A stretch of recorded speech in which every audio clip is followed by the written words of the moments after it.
La vida del patriarca de Israel, llamado Jacob, es una narración bíblica fascinante, no solamente por las situaciones humanas y los acontecimientos a los cuales él tuvo que enfrentar. Es parte de la cadena de salvación que Dios preparó para rescatar a la humanidad, para rescatarla de la muerte eterna. Jacob había partido de sus padres huyendo de su hermano porque le había robado de manera fraudulenta la primogenitura que le correspondía a él. Aunque le correspondía a él espiritualmente, ya Dios lo había revelado a su madre, a Rebeca, pero lo que hizo fue un fraude para obtenerla anticipadamente y también la bendición. Así que salió huyendo para Padán Aram, donde se encontraban sus parientes, específicamente Labán, que era su tío. Allí trabajó 14 años por la mujer que amaba. Y después de eso, al cumplirse los 20 años, Dios le reveló que saliera de aquel lugar nuevamente y regresara a su tierra. Pero sin antes, al regresar, pasar por temores y una angustia terrible. Cuando Jacob partió de medio de Labán, él lo persiguió y lo encontró en medio del camino. Le dijo que por qué se había ido y se había escapado de esa manera de la casa. Así que Jacob llanamente le dijo lo que estaba pasando. Se había ido porque él lo había engañado varias veces y ya pues realmente Dios le había revelado que no tocara a Jacob. Jacob ahora se enfrenta al dilema de que tiene que enfrentarse a su hermano Esaú, que viene en camino con 400 hombres a su encuentro. Técnicamente una guardia pretoriana. Esaú se había convertido en un líder guerrillero. Luego de esto, Jacob se queda en un lugar para orar por aquel momento o aquellos momentos difíciles por los cuales él está pasando. Por eso el versículo clave de esta semana nos dice que Dios le dijo a Jacob que ya su nombre no sería más Jacob, sino Israel, porque había luchado con Dios y con los hombres y había prevalecido.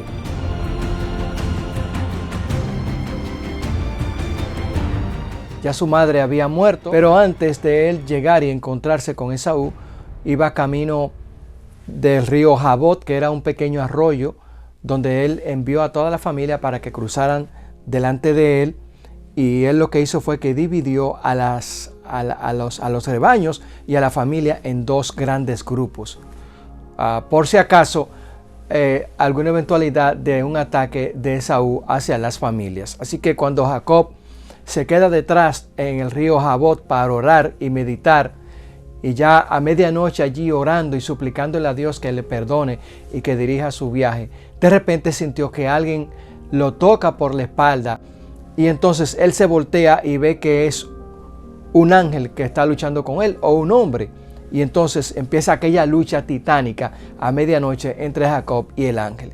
Él realmente creía que era un hombre que lo había atacado y por eso responde de esa manera, de manera violenta también. Pero al pasar las horas y él estar aferrado a aquel personaje que lo tocó por detrás, por la espalda, por los hombros, se dio cuenta inmediatamente de que era un ángel.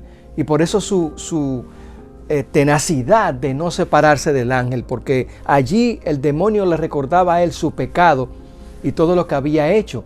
Y entonces él suplica a Dios, cuando está aferrado al ángel, que lo perdone. Ya cuando llega el alba o la madrugada, el ángel le dice: suéltame que ya raya el alba. Y Jacob le dice: no te voy a dejar si no me bendice, porque ya Jacob se había dado cuenta de que era el ángel del Señor, el ángel del pacto, el ángel que se le había aparecido a Daniel, y era el mismo Cristo que estaba allí. Si Jacob hubiese luchado con el ángel o hubiese presumido de que él tenía más fuerza que el ángel, podía haber muerto de inmediato. Jacob confesó su pecado a Dios, obviamente, antes de luchar con el ángel, y Dios lo perdonó. Entonces lo que hizo el ángel fue que tocó su muslo y se le rompió un tendón, y allí Jacob cayó, y aún así seguía aferrado al ángel para que lo bendijera. Entonces el ángel le dijo allí: ya no será llamado tu nombre Jacob, que era el nombre del engaño, que había engañado a su hermano, a su padre, y a su hermano 2 veces, y a su padre arrebatándole la primogenitura a Esaú. Así que Jacob allí, cuando Dios lo perdona, el ángel se va y lo bendice. Él nuevamente se levanta cojeando con su bastón para encontrarse con su hermano Esaú. El ángel del Señor le dijo, obviamente ya no será tu nombre más Jacob, que era el nombre de la caída, el nombre con el cual él había usado para engañar. Ahora Dios le da un nuevo nombre, un nombre de triunfo, de éxito, y el nombre dentro del cual nacería la simiente prometida, nuestro Señor Jesucristo. Israel se llamaría entonces el nombre de la liberación de la humanidad mediante Cristo Jesús. Jacob hizo todo lo humanamente posible para proteger a su familia, aparte de que Dios le había prometido que estaría con él en todo el trayecto del viaje. Pero él realmente, es obvio, actuó de manera natural, como actuamos los seres humanos, aunque tengamos la promesa de Dios. Y entonces lo que hizo fue, ya dijimos anteriormente, que la gran compañía que iba con él de hombres, mujeres, animales y niños, los dividió en dos grupos. Según él, por si su hermano atacaba a un grupo, porque ya Jacob le habían informado a Jacob que venía su hermano con un ejército de 400 hombres, una guardia pretoriana técnicamente que cuidaba a Esaú, y así lo había dicho la profecía, que él se hizo un gran líder militar, y eran los idumeos, los cuales controlaban las rutas de alimentos y especies. Jacob, después de cruzar el río, el pequeño arroyo, lo que hizo fue que continuó su camino, caminando allí, cojeando, como dijimos, con su bastón y con toda la familia en dos grupos. Entonces mandó a sus sirvientes para que le dijeran a Esaú, mi señor. Noten ustedes el cambio dramático de Jacob después del arrepentimiento. Ya no intentaba engañar a Esaú, sino que le mandó a decir, mi señor Esaú, soy tu siervo Jacob, el cual tiene animales, vacas, etc. Para que Esaú entendiera que él no había venido como un indigente a reclamar la riqueza o los bienes que había dejado su padre.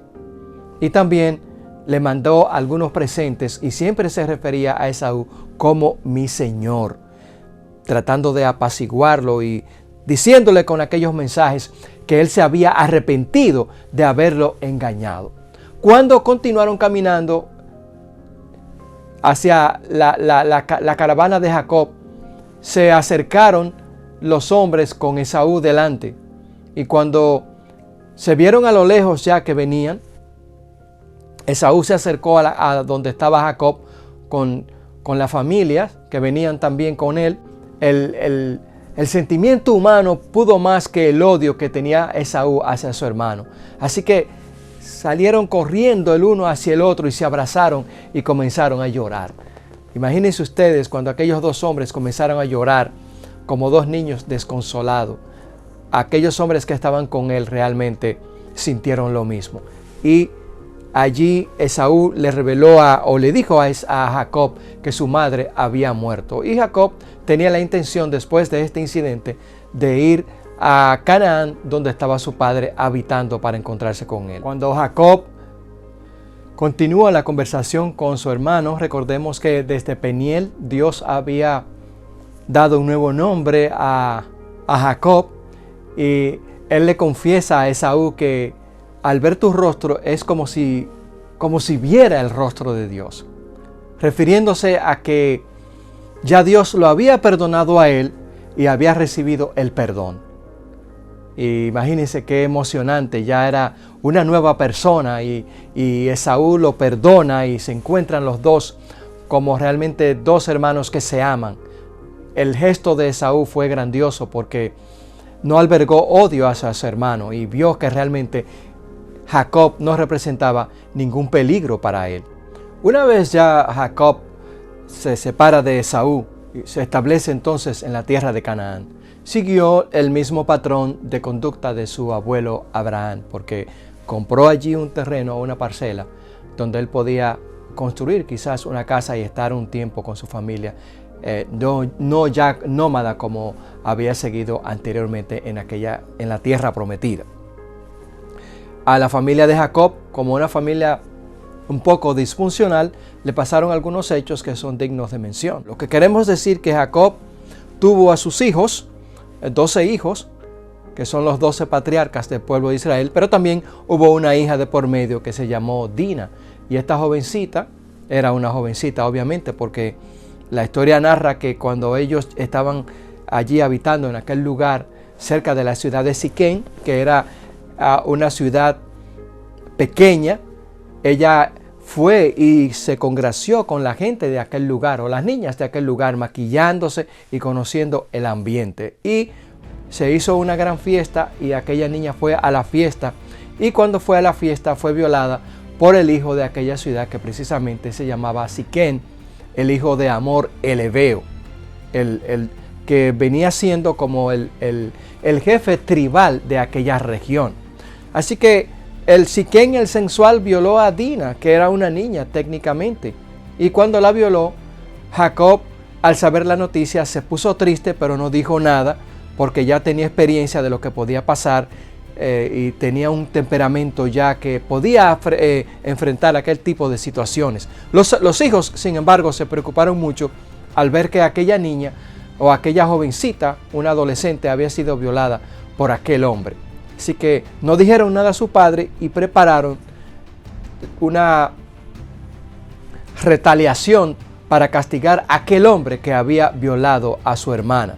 Porque en el Medio Oriente se consideraba la violación de una mujer más grave que el adulterio de alguna persona, porque se podían divorciar, pero la violación a una mujer permanecería a través del tiempo hasta que esa persona moría, el recuerdo. Así que Simeón y Leví, que eran los mayores, dirigieron el ataque a aquella ciudad, pasando a cuchillo a los hombres de aquel lugar, que ya habían tratado de unirse a Jacob y a su familia para hacer un solo pueblo, según ellos. Pero aquello no se llegó a perpetrar porque ellos habían asesinado de manera violenta a los hombres de la ciudad de Siquén. Cuando Jacob vio aquello que había pasado, estuvo a punto de desesperarse y dijo: ¿qué es lo que ustedes han hecho?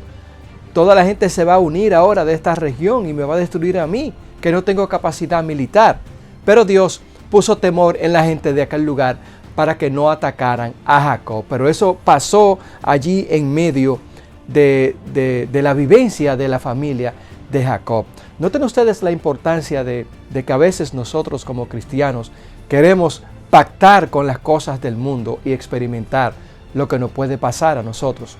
Hay que tener mucho cuidado porque el aceite y el agua no se pueden unir.